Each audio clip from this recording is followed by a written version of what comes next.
I've had lots of messages recently over the past few weeks from people saying really kind things about how nice the background looks, how well presented the videos and the workshops are. And I just thought it was really a good time to show you a behind the scenes video, if you like, on how all of the things that happen behind the workshops and behind the presenting on Camversation. And then I thought it was such a great idea to actually compare this to how Camversation started at well over 4 years ago.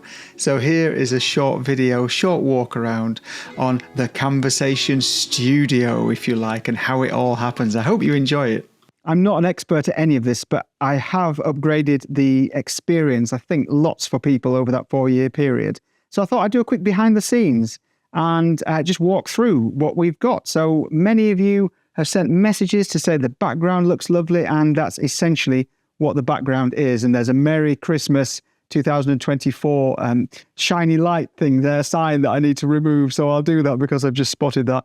And like all photographers, I hide all of my rubbish below where people can see. So camera bags, tripods, monopods, brackets, filters, etc. all get hidden down below there. And it's quite nice because everything you see is all lovely and clean and it hides the chaos below. But it's, it's the evolution, I think. So 4 years ago, I was using an old iMac, an Intel iMac. And then 3 years ago, I bought a new iMac, and I'm still using that M1 Mac, so that's the same. Nothing much has changed there. But I don't use the webcam anymore. So now I use my Fuji X-T5, and that's coupled to a Sigma 16mm lens. And the quality of that is just absolutely stunning. And it provides for real bokeh, not fake bokeh, not fake background, but real background bokeh and blur, which I really like. I think it's quite important. My wife always says, oh, no one will notice the difference, but I think you can. I think you can see the difference. Over here, we've got some Lego, and I've got my big printer because I love printing things. That's on a trolley. But over here, we've got my wife's Lego, and here is a spot that we need filled with some original artwork from Camversation presenters. So I've already spoken to those people to see whether I can get some. Anyway, right, back to what I should be talking about. So along with the camera that's been updated, you may notice that on the front there's something else. So that's a teleprompter, and I'll talk to you about how that works as we get going around. And at the top on these glass shelves, on each side, on this one and on the other side, I've got a big light panel, and that sort of gives me some side light. I know there will be portrait photographers here who go, what are you doing, Mark? That's way too powerful. And I know it is, but I'm still learning quite a lot about how this works. So lots of mistakes are being made quite regularly, but I still think it's much better than it was. And because I'm a northerner, and apologies for the stereotype, I haven't bought light baffles for these, or light directors or diffusers, so I've just got bits of card that are stuck to either end just to stop the light from leaking a little bit to the side or bleaching a little bit to the side. So at the back, I've got lots of my camera gear. So I've got my old cameras, my TLR, cup, and lovely little camera down here. Not sure whether I should say their name, but one of my students, Lizzie, made this for me when I left, and it just really means a lot to me. So that's there as well, pride of place. And then I've got some of my old cameras over there as well, and with my photographs behind. So I'm trying to upgrade this a little bit more as we go, and I'm hoping that it will carry on sort of getting a little bit better each time. One of the big changes is, and I am not a studio photographer, as all of my friends will tell you, but I recently bought a studio light with a big diffuser. And that really helps to make sure that the light is nice and soft because it's very close to where I sit here.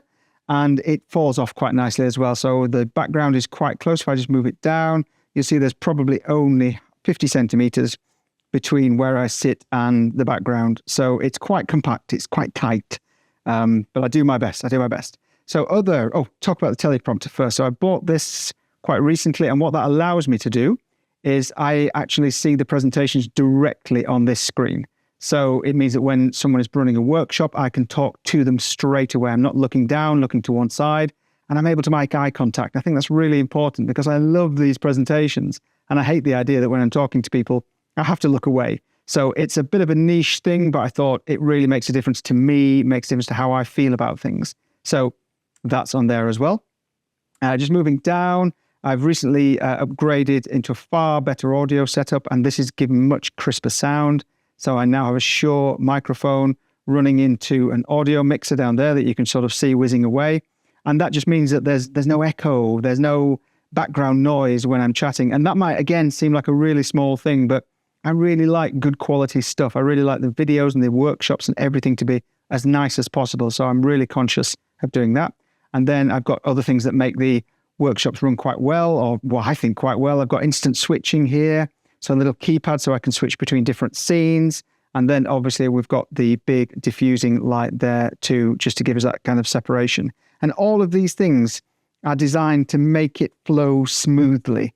And touch wood, in 4.5 years, we've had so few problems. But I kind of think this is why, is because if there's an issue, everything's on hand to fix it live. And sometimes, as you know, we can have hundreds of people in presentation. So the last thing you want is an interruption while you're enjoying some wonderful photography to stop and fix something. So that's kind of the behind the scenes. Quick spread around. It's very, very tight, but quick spread around. That's behind me, lights on the side, teleprompter lights in front, and all of those wonderful speakers who contact me and say, Mark, I've got an idea. That's the chaos that it all goes on. And believe it or not, this is how I'm organized very much nearly all the way through to 2026 now. So thank you so much for being a part of this for 4 years. Hope you like the walk around. See you at the next one.